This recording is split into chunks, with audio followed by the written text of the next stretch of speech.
Danny watches a lot of television and movies. John does not. Listen in as she tells him about what she's watching, and he tries to make sense of it all. Welcome to Watching My Stories with Danny and John. Hello, everyone. Hi, everybody. Welcome to Watching My Stories. Thank you. I'm Danny. Oh, and I'm John. And you're John. And I am. And happy Memorial Day. It's Memorial Day. Yes. Day off. Do you have any jokes this time? I found a couple, but I don't remember them. That's one of my hallmarks. You're going to have to start remembering. Making notes. Yeah. I think that was a hit. I think that was a hit last time. That was a hit with our fan. Yeah. Yeah, that was something I was going to try to do, and I tried like the bare minimum. I found some, but I didn't. I don't retain them, so. But they were good, too. Welcome to my life. Yeah, sorry. Okay. Then we will get on to it. So we've got some movies. I've got a bunch of TV shows. I'm going to discuss some cancellations and renewals that we care about. I'm not going to go through a ton. Oh no, this is going to be a surprise to me because I haven't heard of any. Okay. So. And then in our Actors Corner, we're going to discuss Rob Lowe. Mm-hmm. Rob Lowe. Yeah, because when I woke up this morning, I was watching Parks and Rec, and I was like, hey, we haven't done Rob Lowe yet. That's very true. Okay. So to kick it off, we ventured out of the house. We did. This weekend. We did. And went to a movie theater. Mm-hmm. And we saw A Quiet Place Part 2. Yes. Yeah. I do want to talk about the movie theater thing for a bit because I think if you've been listening to this, you know that I've complained about movie theaters quite a bit in the last few years. Mm-hmm. When the pandemic hit, I was kind of like, I'm never going to go back to a movie theater. Mm-hmm. And damn John Krasinski for not allowing me to watch this movie from home. That was my thing was, most of these movies, like I paid $30 to watch Cruella at home this weekend. So, I'm willing to do that. And instead he forced me to go to a movie theater. So one thing is we went to an AMC theater and I read up on them before we booked that once you book, you choose your seats online, they automatically block out the 3 seats next to you mm-hmm. and 3 seats behind you. Mm-hmm. And so they're definitely taking the social distancing thing. Now, again, we're in California, so you have to remember some people think we're behind, but nothing's opening up here until the middle of June. So this is how it's still going here. And so they definitely social distanced. So that made me feel a little bit more comfortable, as well as they are still requiring masks, which of course we knew no one else would be wearing masks. But we did. We sat there and we wore a mask the whole movie. Didn't get any snacks or anything because of that. But that's what we're comfortable with. Mm-hmm. So the distancing thing felt a little better. I like that it wasn't as crowded because of all of those blocked out seats. But I will say, being in a theater, it took me out of the movie experience. I can't believe how much my look at things has changed over these years. And I don't know if it's the audiences that have changed. Well, I do know it's the audiences that have changed that are so annoying that I can't enjoy the movie. And I kept thinking throughout this movie, if I was at home, if I was just home watching this, because it's just, and again, it is one of those movies. I saw the first one in the theater, and the first time I saw the first one in the theater, it was a very small audience. I think it was a lot older people, and they were all quiet anyways. Wow. And so it didn't pull me away, because this is one of those movies you want to be quiet, and you want a very quiet movie theater. And when people are eating or, whatever, it was like, almost from the start, I was like, well, this is a bust. That's too bad. But I do understand what you're saying, because there couldn't have been more than 20 people in there, including us. And I was aware of the rest of the people all the time. Right. Because they were so noisy. And who talks during a movie anymore? Yeah. Seriously, people. It was. Well, there are some movies you can talk through. Like, I have no problem, like, when it's, Avengers and you're yelling and you're excited and you're this and that. But when it's a quiet movie, you cannot talk through this. Understand your surroundings, society in general. Come on. The movie's called A Quiet Place, and a lot of it takes place from the perspective of the girl who can't hear. Mm-hmm. So there's like no sound. Everything is muffled. There's not even an ambient sound. Like right. It is silent. It's like intentionally silent, and you're hearing rappers and people chatting, and it's like, it takes you out of the movie experience. And I just didn't care anymore. Yeah. So no, I fully admit I'm old. I mean, I've turned into an old person. Like, like get off my lawn, old. I don't even have a lawn, but I'll still yell at people. But yes, but I don't think it's that. I think it's just people in general aren't like, they're just not as courteous anymore. Yeah. And I will also, I screwed up and I got us in a theater because we did move to a new county a few months ago, and so we had never been to this theater, and it wasn't recliners, which was just, again, awful. I mean, I didn't even know that theaters still existed without recliners because how uncomfortable it was. Just so anyway, I've looked ahead for the year. There are 2 maybe movies that might force me to get back to a movie theater. The rest I can either watch from home, or it's about a 45-day cycle now between them being released to streaming platforms. So if I can wait the 45 days, then that's what I'm going to do. Well, I did see the numbers for it for Friday, Saturday. Yeah. It was big. A lot of people went out. Yeah. Yeah, it was big. So I don't know if this is going to change anything. But I don't know what that 45 days is based on, if that's just kind of no matter what it does in the theaters, it goes to streaming in 45 days. But it wouldn't shock me if they kept this one out there for a while and that's the deal. Extended that. Oh, so okay. We'll see. Anyway, so now let's talk about the movie. Okay. So the main reason that I had to go see this in the theater is because the first one is probably one of my favorite movies of all time. It's just perfect. So I was excited for this, but also cautious, because how do you follow up a perfect movie? Mm-hmm. So go ahead. I did not like this as much as the first one, for sure. I've seen other people who like this better than the first one. So that's interesting. The first one, we famously know he wrote as a love letter to his children. I see that this one is an even bigger love letter. I see that the progression of the first one, where it's the question of what will you do for your children? What won't you do for your children? To protect them, to make sure that they're okay. You will die for them, literally. And in this one, I loved kind of the idea of your children are your legacy. They are who you are. They have you inside of them. And so that kind of, at least this is what I took from that story of, you need to, your kids are going to carry it on. And they're going to have to learn to take care of themselves as well. Like there's a lot of that actually, of just, if you've done a good job, then they'll pick it up and they'll carry the torch. Right. And so, I did like that. I liked that it's kind of like him saying, if I ever have to leave you, you're good and you can take care of yourself. You got this. Yeah. Yeah. Now that's the underlying thing. Let's get back to just the normal story of the aliens and stuff. First flashback, the opening, love. That was so much fun to see how this whole thing actually started in that day one, because I think in the first one we came in like, I don't even remember, it was less than 100, but when the youngest son died.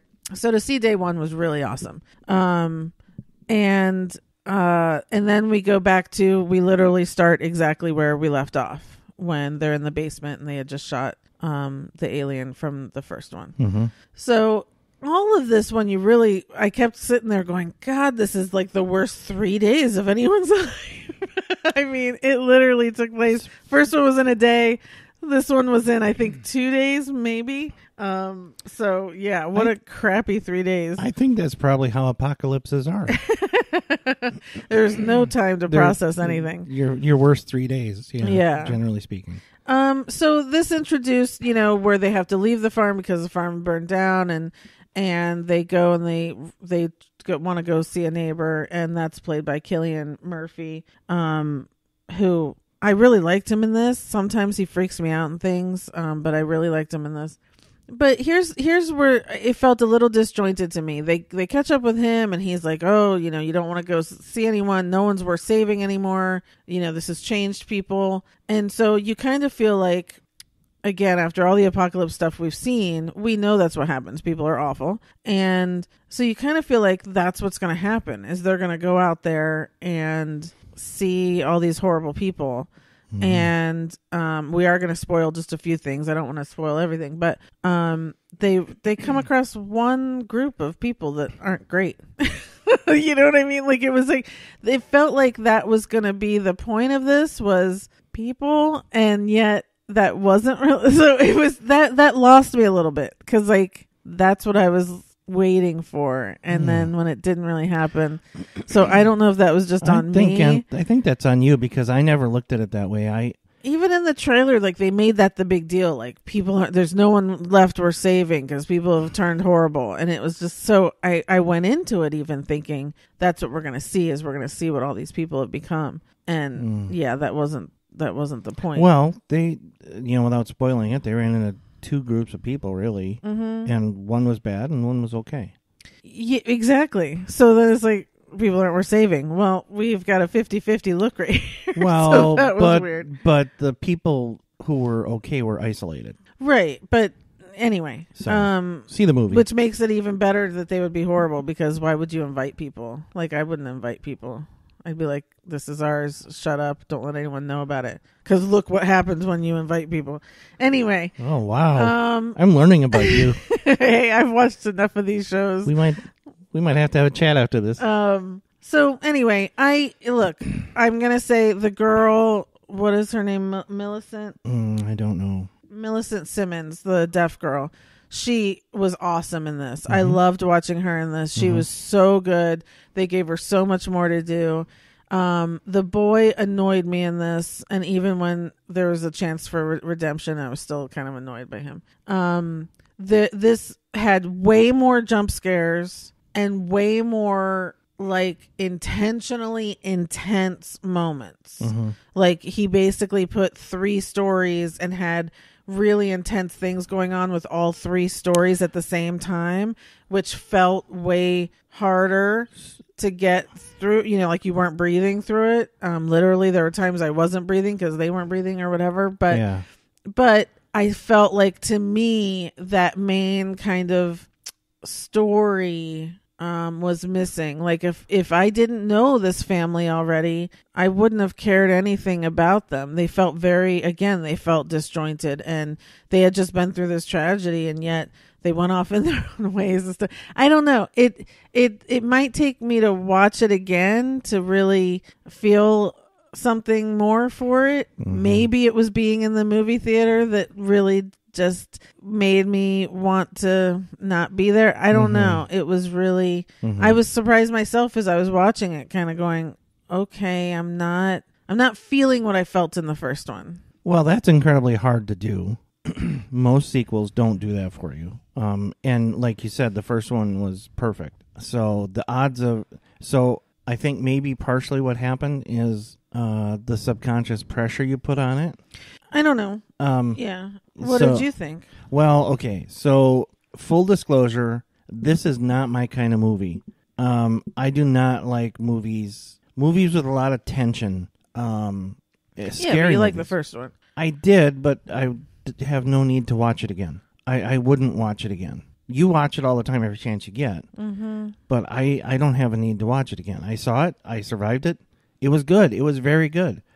But I don't like being tense. I just don't like it. That's just me personally. So tension-filled movies are not for me. This was, to me, worse than the first one as far as tension goes. Worse meaning there was more tension. There was more tension. Yeah. And I gotta give it to him in that.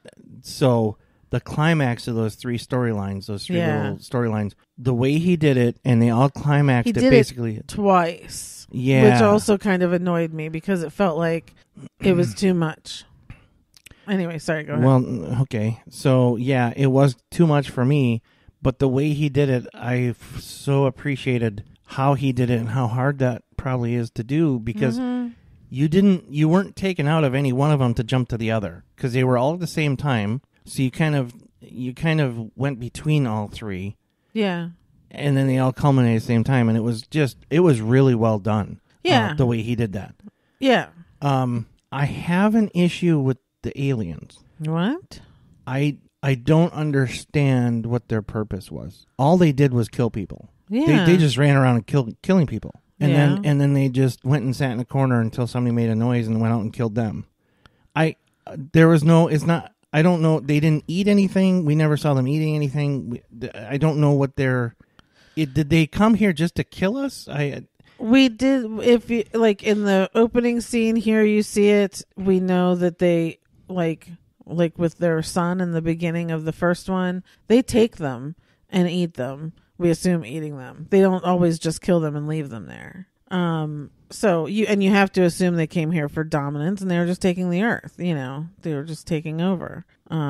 If you want to see an alien movie, you go see an alien movie. That's not what this was about. This is about the family. Well, I understand that, but still, I have the right to have an opinion about, the antagonist, right? Which okay. is, I didn't get it because. Why didn't you question that in the first one? I did. I didn't say much about it, but I didn't talk much about it. But anyway, it was a good movie. Again, I don't have any need to see it again. I did enjoy, I guess, it as much as the first. I didn't. It was as good as the first to me. I thought it was despite all my picking it apart. I thought it was really good. It wasn't the emotional trip that I went on in the first one. And that's what made the first one so good, was that it was tense and scary and all those things, but it was also so emotional. I still can't watch it without crying. And this one, I had no emotional tie to anyone, and I don't know why that was. So that kind of bummed me out because I really liked that. I did get a little emotional at the end, but I almost felt like I was forcing it because, I knew that was the moment. But yeah, so okay. I definitely think people should see it for sure. And I definitely, would watch another one still, I mean, if you liked the first one, you're going to like the second one. Yeah. It's way more into the scary part of things. It's more intense than the first one. Yeah, for sure. Okay. We will move on then, and I will talk about Cruella. So, like I said, I paid $30 to watch this on Disney Plus. I know a lot of people went to the movie theaters to see it. That's your choice. And I really enjoyed this way more than I thought I was going to. I thought it was going to be but it was one of those that I still wanted to see. And man, first off, the non-story stuff, the costumes are gorgeous. Absolutely gorgeous. Emma Stone's and Emma Thompson's, both just amazing. And the color of everything is wonderful. The music, so it's set in the 70s in London, so it's kind of a lot of like the punk 70s stuff, and great music. Probably a soundtrack worth buying. And so this is the origin story of Cruella de Vil. It's very interesting. It's just like, watching Maleficent, where you get a different side of a villain and you understand kind of what made them, and you understand what they've gone through now. She loves dogs. So, I think in a way Disney has to change that. If they do another 101 Dalmatians, or you can't really have someone going out and wanting to kill dogs anymore. And to be honest, I don't know those stories, so I don't know. I never saw the Glenn Close thing. I haven't seen the cartoons, so I honestly don't know enough. I do know there's an after credits sequence in this movie where two of the people in the movie, she has a puppy Dalmatian delivered to each one, and they're named like Pongo and Perdita. Are those the parents in 101 Dalmatians? Those are the parents in 101. So I assumed so. So that was cool to kind of tee up the next thing. But I don't think, like she does wear a Dalmatian coat in this one, and everyone assumes that she killed these dogs to do it, and she didn't. She, it was faux Dalmatian. Is that PHO? No.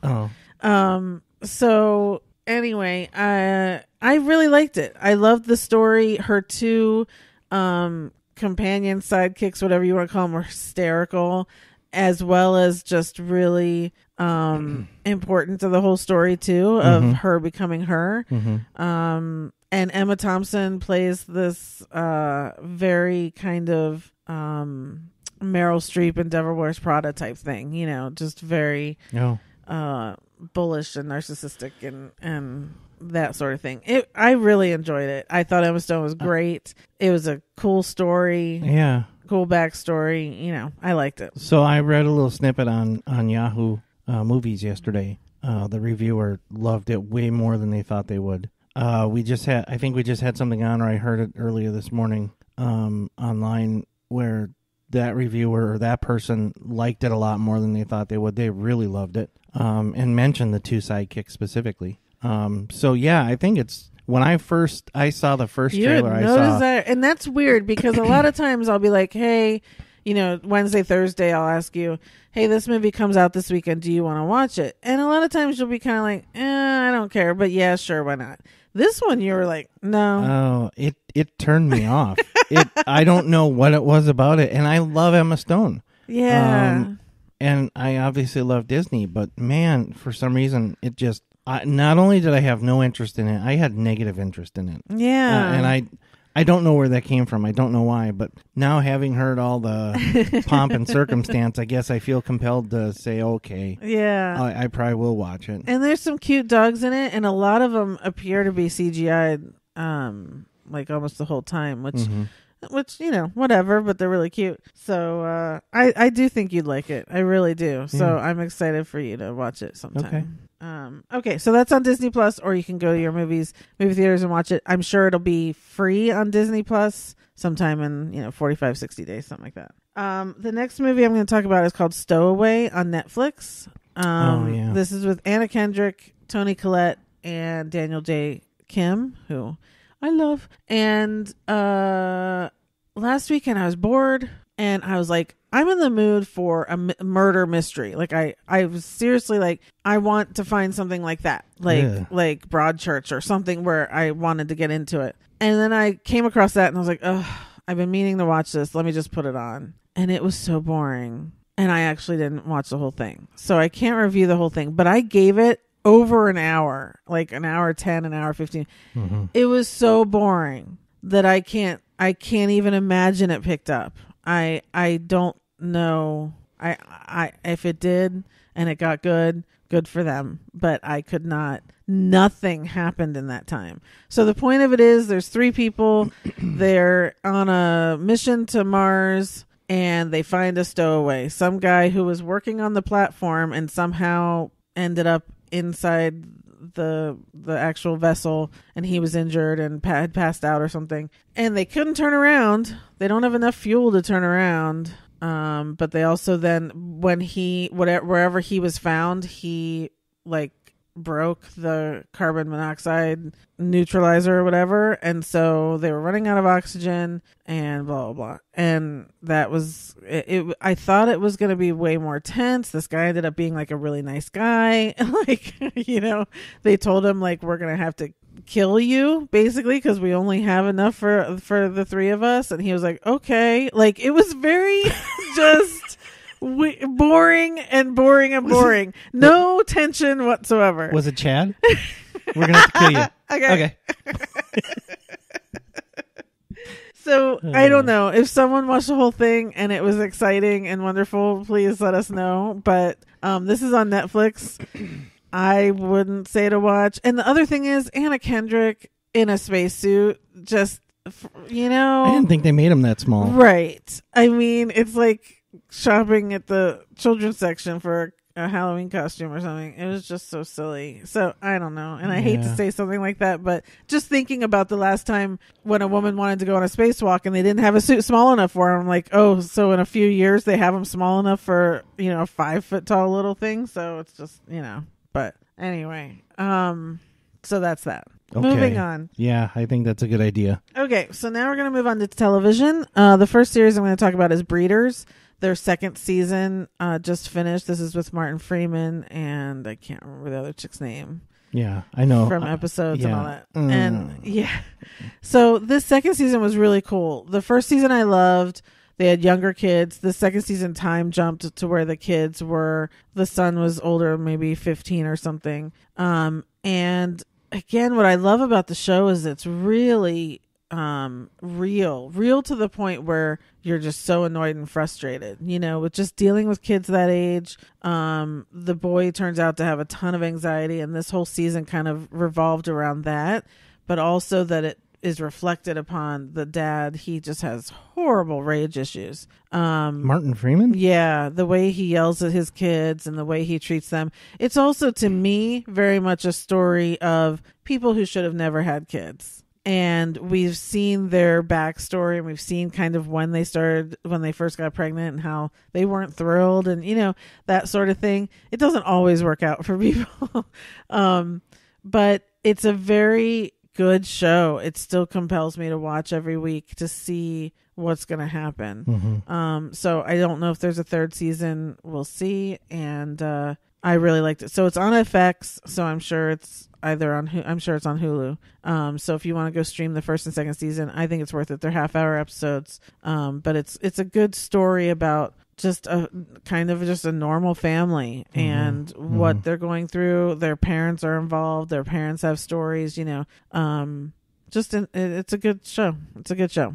Okay. The next show I'm going to talk about is Big Sky. This was on ABC. This was a David E. Kelly show.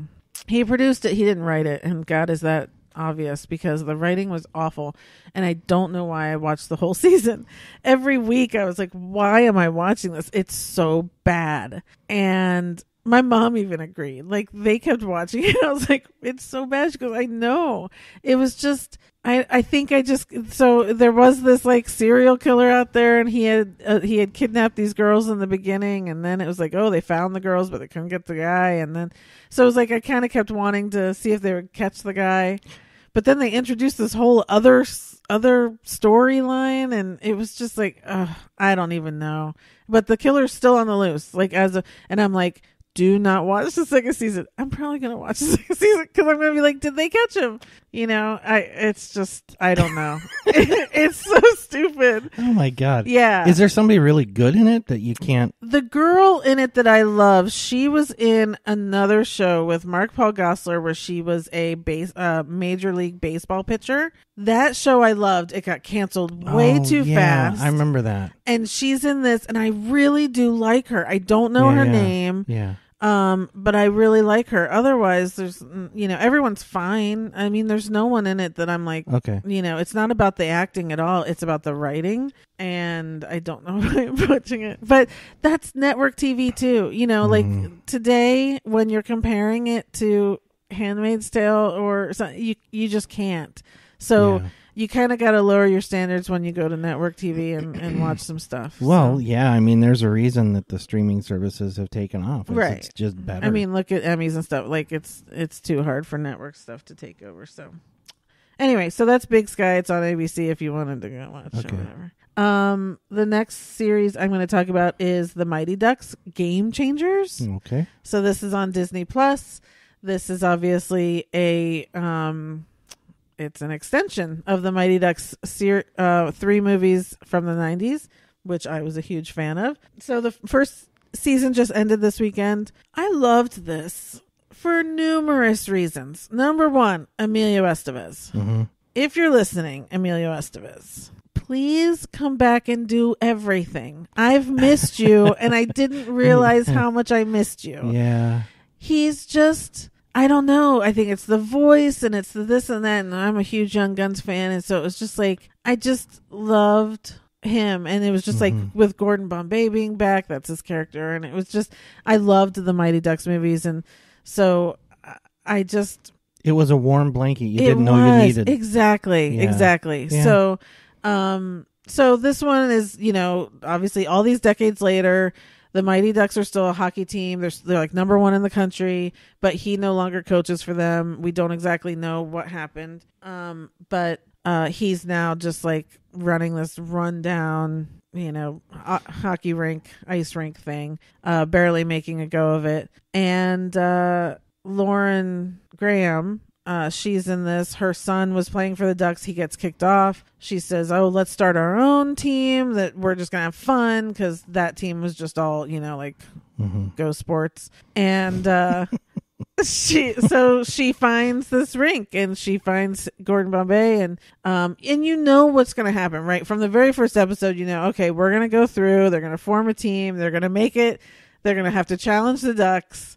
And they're gonna win it. You know what I mean? Like, there's no other story there, right? But as it goes through, it's just a lovely journey, and these kids are really great, and they really remind me of a lot of the original Ducks. There's just a lot of different personalities in these kids.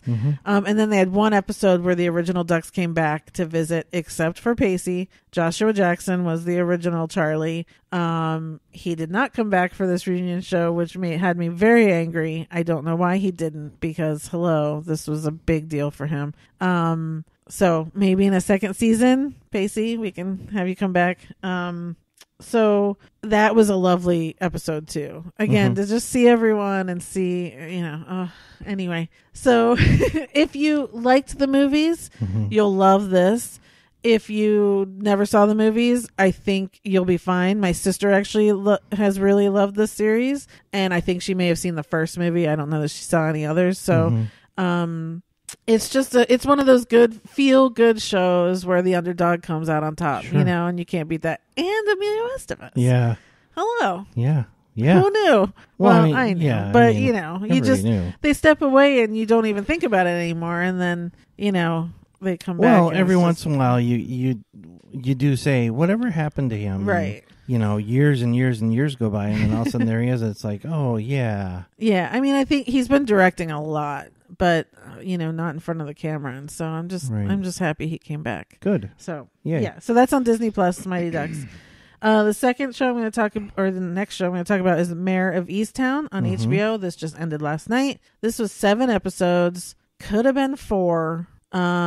It stars Kate Winslet, which, if you've been listening to this, she's one of my top 2 actors of all time. Love her. I just had an issue with this series. It felt all over the place. It starts out where there's just this murder mystery. This young girl gets murdered. Mare, who's Kate Winslet, she plays a detective in Easttown, Pennsylvania.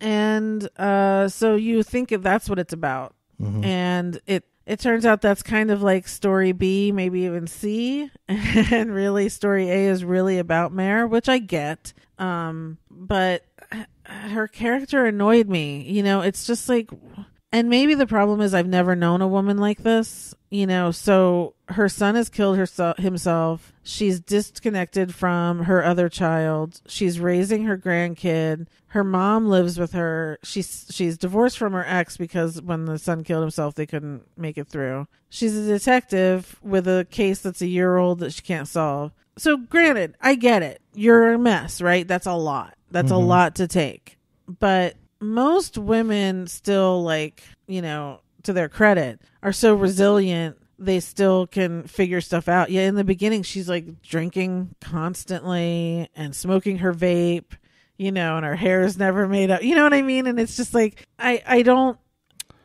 know that kind of woman. I know most women that are like, I got to truck on because these people are depending on me and all this stuff. And instead she's just super mean to everyone. And, and I'm like, I don't know this person. Well, but those women are out there. I'm sure they are. And isn't it? I mean, we see guys like that all the time. I mean, Johnny Lawrence. Well, guys get a cold and they're in bed for a week. Like, women can truck on. You know what I mean? That's kind of what I'm getting at, is that women realize that they have to keep going for the kid, for the grandkid, for whatever. And and yet she's very checked out. I'm not arguing that generalization, I guess, but I'm sure they are out there, and I think it's okay to portray that and just show that happens, and it's okay. Well, what I like is she ends up having to go to therapy for work. Mm-hmm. And even when that's gone, the requirement, she keeps going to therapy. Yeah. And by the end of the series,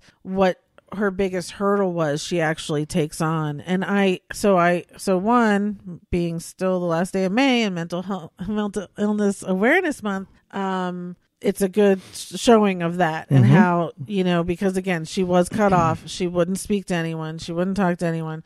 So to go and actually get through that, you can see how much it helps her. Right. The murder mystery was really cool. Even up until the end, there was still a little twist last night that I didn't think was going to happen. So there's still some cool murder mysteries in there.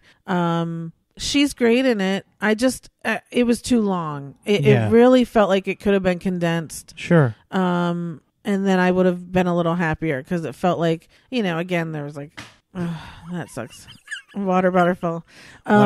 There's a lot of little things that it felt like they stuck in there every once in a while and then didn't really do anything else about it. Yeah. Well, the miniseries are tricky, right? Because they say to get greenlit, they say it's got to be 5 episodes or 7 or whatever. And it's really hard, I think, to find that right balance of enough versus not enough. Right? Enough that you keep the viewer engaged, and it's not too much, it's not overwhelming. But what happens a lot, I think, is you do end up with the feeling that it's too long, right? That there's just not enough there, not enough progress, not enough development, and they're just biding their time to get to the end. They know how it's going to end. This is technically right from the writers and producers standpoint. It's. I don't know. I don't have that feeling a lot. I mean, it's very, it's not so, and normally these things will go 10 episodes or whatever. So for it to only be 7, and I felt this, like I think comparable was that Amy Adams one, and Patricia Clarkson. I think that was 7, and that could have been 20, and I would have kept watching. Sure. So, it depends on the thing, and I just felt like this one was a little dragged out. But whatever, I still love her, and I still watched it. So, and I think it's good for people to go and watch. I wouldn't say not to watch it because of that. Just be aware that maybe there are some spots where it lingers a bit. And stick with it. Yeah. Yeah. Yeah. So that's on HBO, so you can watch it on demand now or on HBO Max. Sure. And check it out. Okay. Next thing I'm going to talk about is on Apple TV Plus called The Me You Can't See. This is the series from Oprah Winfrey and Prince Harry. Because it's Mental Illness Awareness Month, that's hard to say, they put the series out, and it's all about mental health and mental illnesses. It's really good. It's 5 episodes, and now they have a 6th one that's like a follow-up. I haven't watched the 6th one yet. They talk about depression, PTSD, grief, OCD, I'm trying to think, some bipolar, schizophrenia, and in all kinds of people all around the world. Prince Harry opens up about his entire experience. He's been in therapy for 4 years, and what he's learned about himself. Oprah talks about her own experience as well as her dealing with her girls at her school in South Africa and what they've been going through and what they experienced. It's really good, and it's really good for people to watch. I will warn that if you have any of these illnesses, it could be triggering. I speak personally. I do have OCD, and there was this woman Ginny on there. She's an Olympic boxer, and she has OCD, and she actually has the same kind that I do, and she's much I don't want to say worse, I don't know what the right term is, but she's much more, her symptoms are more extensive. Thank you. Could not think of how to say it. So it was very triggering for me to see where I could be, but also makes me feel good that I'm not that far down the rabbit hole. So, but it is triggering. After that, I had to take quite a few days before I could go and watch the next video. So So I'm just going to warn people, if you do have depressions, if you have any suicidal thoughts, anything like that, they really get into that. And so to either watch with someone or maybe know that you can't, whichever one it is. They went to Greece, where the Syrian refugees are. And there's a doctor there. There's one doctor who was taking on the hundreds of people that were showing up on boats, on floats, really, on the shores there, and treating people, and just the trauma that he went through collecting these people. And now him and his wife have taken on all the kids there, and they're trying to help all the kids with their PTSD because they saw everything explode and family members die in front of them and all that. And this doctor, I don't know how he's doing it, but he has his help there, and they show him talking to his people to try and get through his day. And then he goes and he helps the children and try to help them through their day. So, so much of this is about, you need to get help. You need to, find someone to talk to. I wish there was an episode of how bad the mental health system is, especially in this country, how expensive it can be, how it can be too expensive for people to go and find that help. Sure. How, if you're in crisis and you call the police, that's not going to get you help. There's things like that I wish they had addressed, but I understand this was more about the other side of it, really talking about the illnesses themselves and just get help and how it can help you and what you're looking for in that help. So it's really good. It's really well done. I'm so glad of them. I do have Oprah's latest book that's called What Happened to You, where she even dives into this some even more. I haven't read it yet. But yeah, totally worth watching on Apple TV Plus. Really well done. Be prepared going into it, though. Yeah, Lady Gaga's in it. She talks about her PTSD from when she was raped. Glenn Close is on it. Her sister has bipolar, and she talks about their whole situation. I'm trying to think of other famous. Robin Williams' son is on it because he suffers from a lot of the same issues that his dad did, and how he's pulled himself out of addiction, and now he's talking about mental health issues around the country. Just trying to think of famous people to pull people in, it's like, sometimes that helps. But really for me, watching Prince Harry too, it was, what a story, and what a, what he's been through, and not that it supersedes anyone else's because whatever you've been through is the most important thing to you, period. But, his story, and for him to open up like that again to us, and he really talks us through what he felt when he was 12 to what he feels now. It's very insightful. Well, it puts it in a certain perspective, right? Because the royal family for a long time epitomized the stiff upper lip, right? Right. You couldn't think of them as people. Yeah, they're machines that just carry on. Whatever happens, they don't show emotion. They just get through it and whatever. And then to see, even when she died and they're walking behind, we thought that same thing. How can those boys be walking behind her like that? How are they not crying the whole time? Yeah, exactly. Yeah. So he opens up to that, and he just says, one, he was in shock, and two, he was just pissed.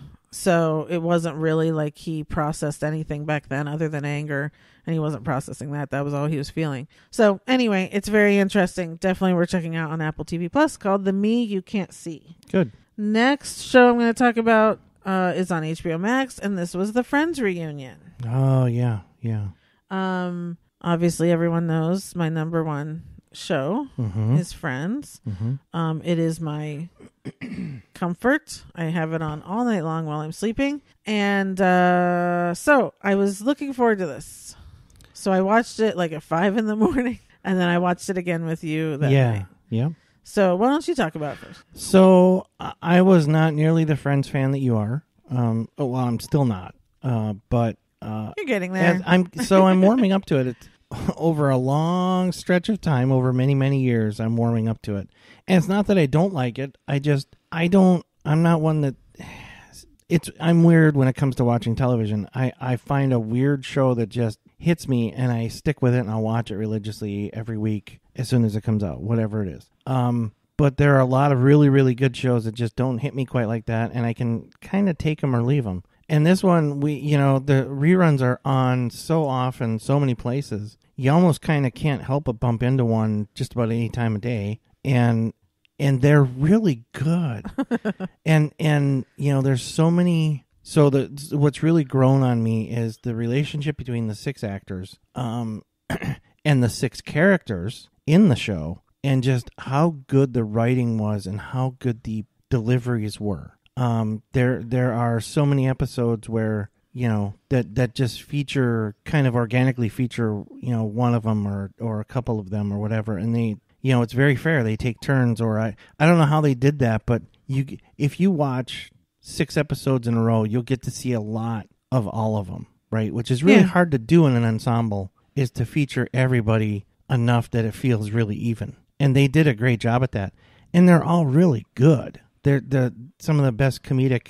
I mean, Matthew Perry to me is one of my favorite comedic actors. I mean, I'll even to this day, I'll watch him in anything. So yeah, I really enjoyed this. And what this reunion did for me was show so much more of the actual interaction between the people behind the scenes, between the actors. Mm-hmm. And it was really nice to see, 6 people who genuinely liked each other and appreciated what they were doing, as much as getting paid a lot of money and being the number one show on TV. They genuinely appreciated each other and being able to work together, and that the collective was much more than the sum of the individuals. And it was just really nice to see that, because we often see, as we talked about, actors talking about, or it comes out that 2 actors couldn't stand each other, and it kind of taints your remembrance or your memories of the show. Or if it's on, you're like, oh yeah, okay, kind of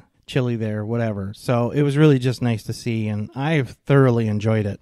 Good. Loved it. Good. So I will say that, Friends is not a perfect show. I mean, I have I can find a lot of issues with it. It's just my comfort show, so, there's a lot of, timeline issues. There are things that they've doubled up and don't make sense about, whereas like How I Met Your Mother and the way those guys kind of jumped timelines and kept the continuity throughout all of that sort of thing, they did a great job. But Friends didn't. They didn't pay attention to any of that sort of stuff. So I got to be honest, I never thought about Friends from a technical standpoint. Well, I'm just saying it's not like it's the best show that was ever out there. It's not, and I can own up to that. Mm-hmm. It's just that it's my favorite show. Mm-hmm. So anyway, the Friends reunion I really enjoyed. I cried a lot. But I also still have some complaints about it. It was so, first off, James Corden, like, seriously, like, is there no one else in the freaking world? Like, that's just so stupid. Mm-hmm. And it was so produced. I would have much rather had them sitting around the table talking for 2 hours than the production of, they had the one thing in front of the fountain with an audience, and then they did the trivia game that also had an audience, and they did the script reads, and it was very much to like, it was they produced, so there were scripts. I mean, they were scripted, and they're like, oh, what was your favorite episode? Oh, the one with the embryos. These people don't know the names of those shows. Like, Courtney Cox is famous for not remembering anything about that show. And mm-hmm. she's like, oh, the one with the embryos where we did the trivia thing and it was like it was just a little too scripted for me, a little too produced. I just would have liked audience questions. I would have liked more of a panel type thing, even mm-hmm. to find out more about them and real insights into what they thought about their characters or about their time doing the show. I like rereading the scripts from a few episodes. Okay, whatever. That felt like time wasted, where again, we could have been learning more about them. On the flip side, I still enjoyed it, and I still watched it twice, and I still cried a lot and all of that. But that's a given. It's just when it's over, I was like, oh, wait a minute. Did I learn anything from this? Did I actually, really learn anything good. There were a few little tidbits here and there that I enjoyed seeing them talk about stuff. You know, and when they talk about what they think would happen in the future. I mean, if anyone thinks Ross and Rachel stayed together, then you didn't watch the show. They were a horrible couple. They did not like each other. They were not good for each other. And if you think they stayed together, then you're a dreamer. So, number one. That's my biggest thing. Wow. And if you watch the show enough, you start to recognize that, you know, that they were not nice to each other. And so much of the time, even when she got pregnant, it was like they were constantly, she's like, I can't believe I'm having a baby with you. You know, it's like, wow, okay. Even having the guy's baby, you don't feel any twinge of anything. Okay, but let's put them make sure they end up together. I'm sure people even deeply in love with each other get annoyed or they're in a fight and they say thing. that. It's while he's trying to marry her and she doesn't want to get married. You know, I mean, okay. You know, it's they did not want to be together. Okay, that was my one run at it. I'm done. So anyway, it's on HBO Max. It's definitely worth watching, whether you're a fan of the show or not. But I don't know why you would watch it if you weren't a fan. If you weren't a fan of the show, you probably have no interest. Yeah. So, but I do have a lot of things that I would have done differently if I had been in charge of it. Well, as Joey once famously said, "Well, I liked it." Okay, next show I'm going to talk about is the Kominsky Method. The third and final season just came back on Netflix. Alan Arkin did not come back in the third season. I read up on it, and it appears he was only contracted for the 2, and he's basically just not acting right now. He just doesn't feel like it, so he's not. So what they did instead is they brought Kathleen Turner on, and here's the thing. I haven't been a huge fan of this show. I was a huge fan of Alan Arkin on the show. So with him gone, I was kind of like, what am I going to do? What they ended up doing, I think, is knowing that everyone was a huge fan of Alan Arkin, is they started with his funeral and they made his character still be super present throughout this whole last season. And I appreciated that because honestly, he was like the heart of the show. Mm-hmm. So you kind of can't get rid of that and not have it still, you know, and have it be any good. But it was also a very depressing season. It was much, you know, the fun of the show was kind of, in my head, I felt like it was an answer to Grace and Frankie. It was the 2 old guys talking about being old, you know, going to a bunch of funerals, just talking about how it feels to get old, all that sort of stuff. Mm-hmm. This last season was very much looking into death and like, you know, just being very sad about such a thing. Mm-hmm. And also realizing dreams and different things. I could have done without the last season. The way the second season ended would have been fine with me. Mm-hmm. But they did it and it was fine. No complaints. They really rushed through it. I think it was only 6 episodes. They really rushed through it. The last episode, I think time jumped like 3 or 4 years or something. You know, they just kind of were pushing it to get it all going and done with. But you know, this is Chuck Lorre and you know, he finished it up, I guess, the way he wanted to. I don't know. But if you like the first 2 seasons, definitely check out the third. If you haven't watched the show at all, I do recommend it. I think it's worth it. Those first 2 seasons with Alan Arkin are enjoyable and he's just really good in it. Michael Douglas is good, but plays a character that's not the heart and soul, you know? Mm-hmm, mm-hmm. So anyway, it's on Netflix. Check it out. Okay. The last show I'm going to talk about is Zoe's Extraordinary Playlist. The second season ended, and we both watched it. Mm-hmm. So, what did you think of the second season? Oh boy, this is a tough one to unpack. I like the show. I found myself towards the end of the second season, you know, watching it, but almost cringing when we started an episode. And I'm still not sure why. The show kind of, there's something about the lead character that bothers me and I don't know what it is. I like her. I don't know if I think she's overacting or something. I just, as the show went on, she started to annoy me and I'm sorry for that. That's just how I feel. But I'm a huge fan of Peter Gallagher and I'm sorry that he's gone and only shows up from time to time. You know, it seemed like it was kind of hard for them to keep to find a direction halfway through the second season for me. The music's good. The performances are good. It just seems, at points it seemed too contrived for me. But that is just my opinion. I don't know where I fall in that compared to you, but I still like it. I'll still watch it. It's not the first couple episodes, and especially the last episode of the first season. It's like, I love the show. I did not love it as much as I did in the first season. Yeah, so the second season had no point to it.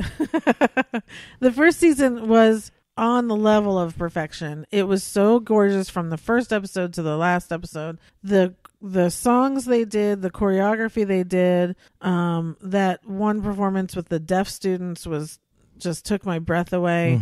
Mm-hmm. So the first season, again, dealing with her father's illness and then eventual death.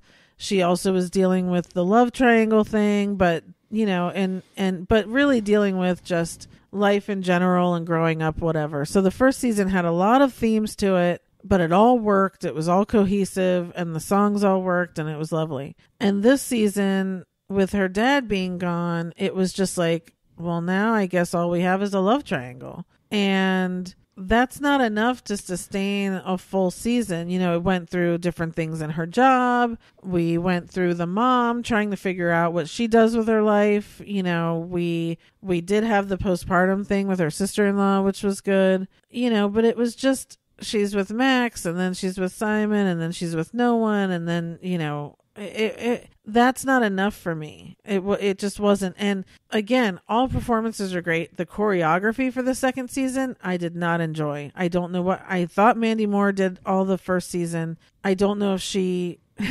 had other people come in for the second season. All of a sudden, the choreography was completely different for me in the second season. Mm-hmm. So I don't know. I'm not annoyed by anyone.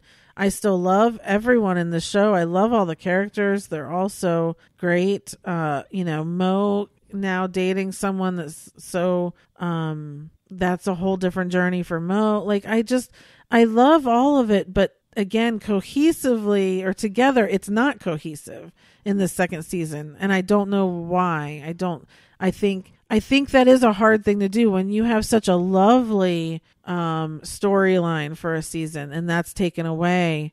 You can't do that again. You can't go, oh, now my mom's sick and now let's go through it's like that you just lose a little bit of that drama. And so now it's just like these children things of like, oh, who do I like? Who do I like more? And it's like, that's not the level that we were used to. Yeah, and I think for me, it's almost like they gave her a note at the beginning of the first season saying, be extra quirky and overemphasize your quirkiness. Because for me, the things she did and just kind of, it was a wet sock on a lot of scenes for me. Okay, I don't feel like that at all. I think she carries the show. Well, she does, but... You can if you're a wet sock. I didn't say she was the wet sock. I'm saying some of her reactions and some of the little things she does in scenes were kind of like distracting from the scene or something for me. And it's my opinion. You don't have to agree with it. Yeah, I don't. I know you don't. It's very obvious you don't.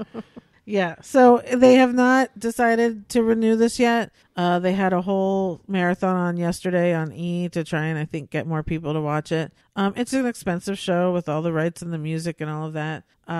If it comes back, I'm going to keep watching it. It's a musical show. There's no stopping me. But sure.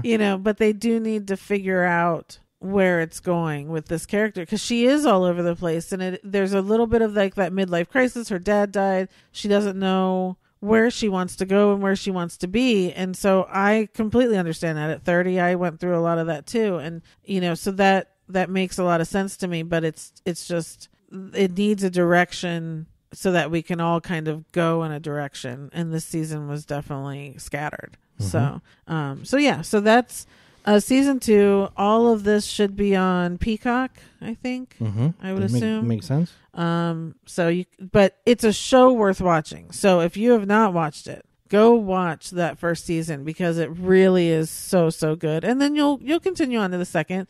There's nothing wrong with that. It's still entertaining.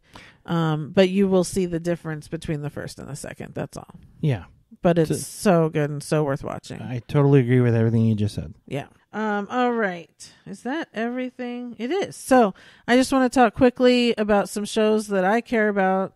Prodigal Son has been canceled. That bothers me because I love my Michael Sheen. However, there's a lot of rumblings out there that either someone else might pick it up, or they're still even talking to Fox, and Fox even came out and said we're trying to figure out a way to keep it. I don't know what the issue is, but hopefully it actually will come back in one way or another.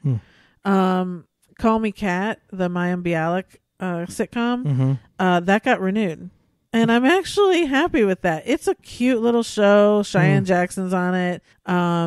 It's not one of those that, like, if you miss one or two, you can't, like, it's a fun sitcom, and I really like her character because she's just, it's not a normal character that we see on sitcoms, so I really like that. Okay. The Unicorn has been canceled. Yeah.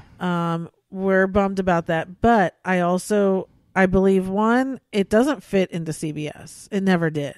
It was such a weird show to have on CBS. Other sitcoms are, the Tim Allen and the Matt LeBlanc thing and Kevin James. Like, it didn't fit because it had so much heart and it was good. So, but I also will say it's kind of the same thing as Zoe. The second season, it didn't know where to go. Right. The first season, we're coming in after he lost his wife. There's a lot of crying time, and it's uplifting and it's wonderful. And then the second season, they tried to have him date someone, and that didn't feel good. Well, he was in a relationship, and a unicorn is an eligible. Well, that doesn't matter. That happens in every show. That's like Jane the Virgin. Once she wasn't a virgin anymore, it's still the name of the show, so that doesn't matter. But it was not as much fun to have him be in a relationship than not be in a relationship.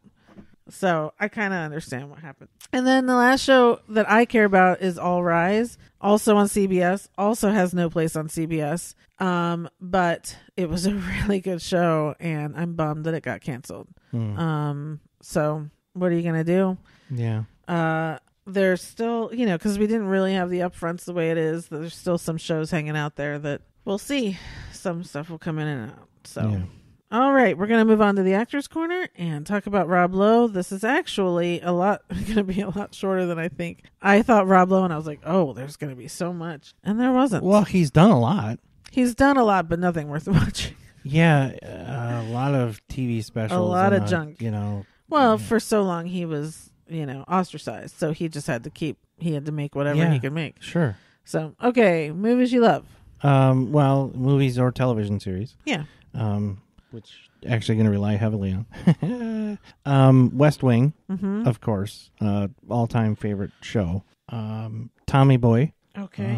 And Contact. Okay. I couldn't remember in Contact, but I don't really know the movie. Yeah, he plays a religious leader who, tries to force the decision of who to send to be made by religious beliefs. And she is not a religious person, so that's the friction there. Okay. Yeah. I have West Wing as well, one of my top favorite shows of all time, and Sam Shepard is definitely one of those characters that you just love. Yeah. And I hate that he didn't continue with the second half of the show, but he had his reasons, and I get it. But he was great in that, for sure. And then my second one under here is St. Elmo's Fire. Out of those first few movies of his, that's definitely my favorite. Had a poster of him from St. Elmo's Fire on my wall, and he's just lovely. And as much as he's not, but he is. All right. It's okay. Movies you like? Austin Powers, International Man of Mystery. Okay. Small role, but, still funny. Wayne's World. Okay. I actually don't remember him in it. Okay. But I did like Wayne's World. So, and The Invention of Lying. Okay. With Ricky Gervais. Yeah. So those are my three. Yeah, I didn't remember him in Wayne's World. I've never seen Austin Powers, and I think he was Jennifer Garner's boyfriend in Invention of Lying, right? I believe so, yes. Yeah. So, I just put Parks and Rec here, even though I love it more than I like it. I just wanted to stretch stuff out. Because, again, I was watching it this morning, and he's so funny. He's just so funny. And it was, again, he left or before they finished, but just love him on there. Yeah, he's a natural comedic actor. I mean, I think that's his wheelhouse. Now, he's capable of being very serious, obviously, but he's got such a great... That was a show he was perfect for, I think. That style of comedy. And yeah, but he was also perfect on West Wing before that. So 100% agree. Yeah. Okay. Nothing I hate. Nothing you hate. I put The Grinder on here. That was a show that was after Parks and Rec where it was...